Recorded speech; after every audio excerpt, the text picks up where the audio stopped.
Ms. Kitt, if young people were placed in charge of their own programs, could the long, hot summers be avoided, in your opinion? I think so. I think that it would be settled greatly, because as long as you put the teenager or the youth of our country in a position where they feel they have had something to say about their own desires, that they will feel more respected, and they will feel that they are a part of our country rather than a rejected citizen.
Yes.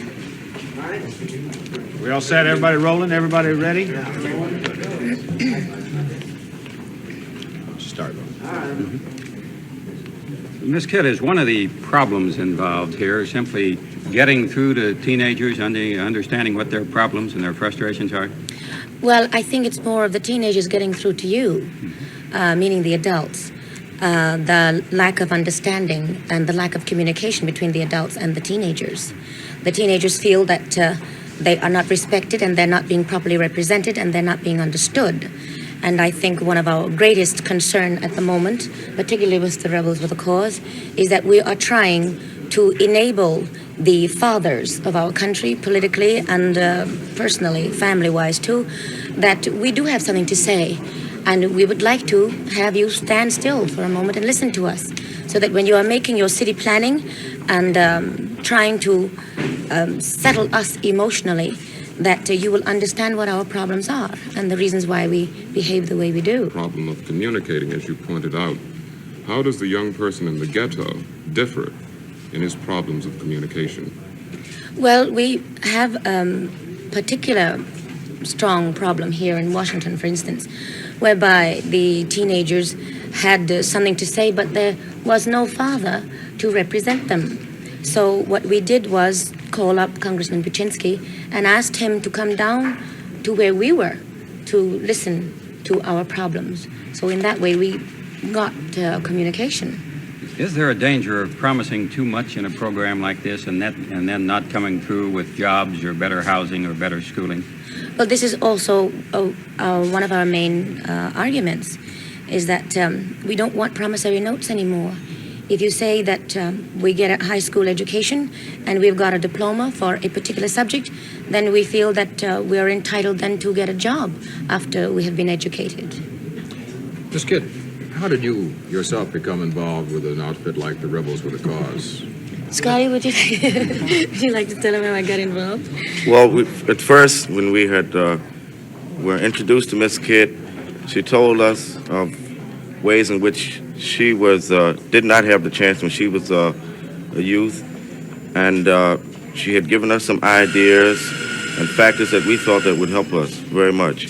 And so we all decided to get together and join hands and to try and better things, not only in the city but throughout the state. Scotty, may I ask you a question? What do young people in Anacostia want? Like I had mentioned to Congressman Buczynski, the young people in Anacostia mainly want to have a voice. They want to sit on the boards of the various government agencies. They also want jobs that they can make careers out of, jobs that they can be interested in. And in addition to that, they also feel very strongly about everything that Walter Williams had mentioned. These things the youth want. Ms. Kitt, you've been associated with these youth. Do you see a long, hot summer for Washington with potential? Is Washington a riot city? Well, I think it's capable of being a riot city. I do not think that as long as you have organizations such as the Rebels with a Cause who understand their own problems because they're living with it day by day, that these kind of organizations can then discourage groups, for instance, gang groups, to go out and, do something dreadful and as a result wind up in jail. Scotty, from where you sit, how long and how hot will it be this summer in Washington? Well, I'd like to say there's no telling how hot it would be. There's no telling what temperature it will get. It might be scorching.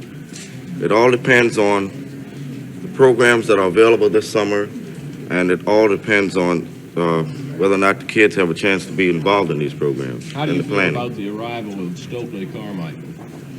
Well, as I mentioned earlier, I'm very neutral, and I'm willing to listen to anybody's story just for my own personal use. Scotty, I may follow that up a bit. You mentioned that you were neutral.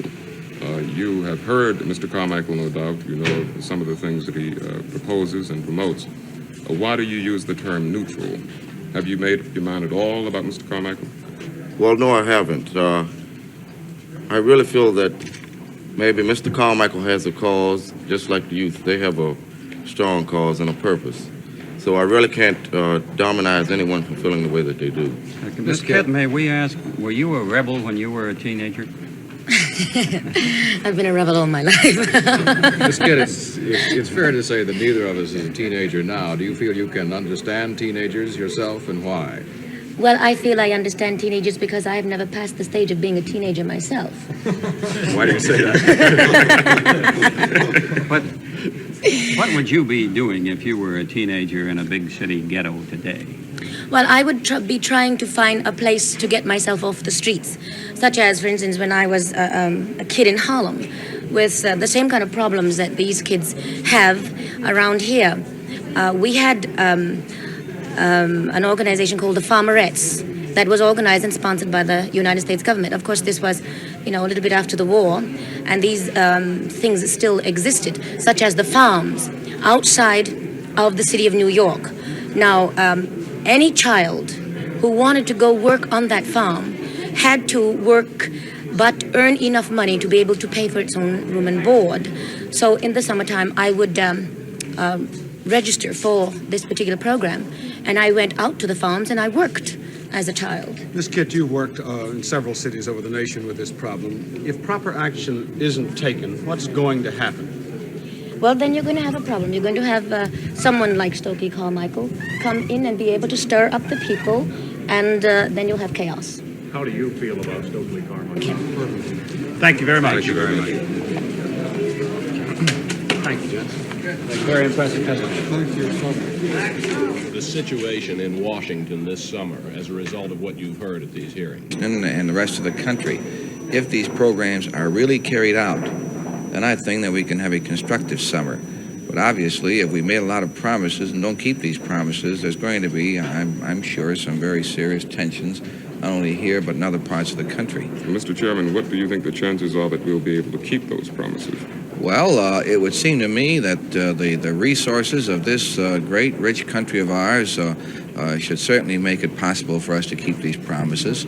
What these young people want more than anything else is meaningful, gainful employment during the summer. Many of these young people are college students who have great obligations. These people want something to do, and the hearings this morning showed clearly and concisely that one of the great tragedies of our time in America is that too many Americans feel that the people in these poverty areas do not want to help themselves. The young people that we had before the committee today, and Ms. Kitt, all demonstrated to our committee that they do have an ongoing program. They do want to help themselves. And if the communities don't help these people help themselves, then you're going to have trouble. How do you feel? Are you hopeful? For this summer, Yes. who have been stimulated to a great extent in the past, are now becoming much more sophisticated. I think that the young people and the older people, particularly in poverty areas, are becoming